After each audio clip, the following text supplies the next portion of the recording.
When you're faced with an uphill lie, there's things you need to understand, like the ball's going to go a little bit higher, it's not going to fly as far, the direction's going to be altered. You're going to need to set up and approach the shot a bit differently. So in today's lesson, I'm going to go through the steps on how you can easily adjust to uphill lies. Today I've landed with a bit of an uphill slope. Not a big deal, usually a much easier shot for people than having a downhill slope or having the ball below their feet. So there's two things you need to know here to get this ball in play. One is that because of the slope, as you get to the ball, you're going to tend to add some loft, and that ball's going to take off a little bit higher. So you're going to go down a club or two.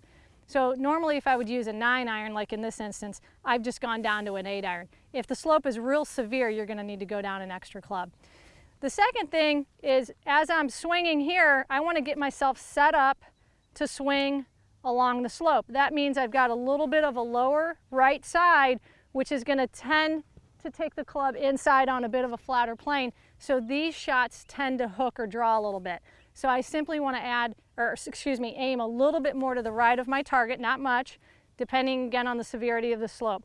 So once I get myself set, means I got a little bit less loft, I've got myself aimed a little bit to the right, I've got my body in line with the slope. I'm going to play the ball a little further forward in my stance, middle to forward is usually fine.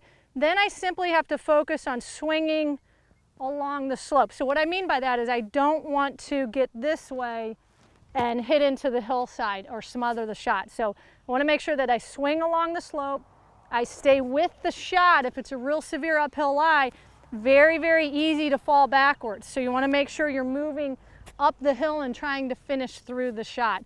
And if you can do those things, again, this is not a tough shot. It should be easy for you to get it back in play and pretty much hit it the same distance you would have anyway from a level lie.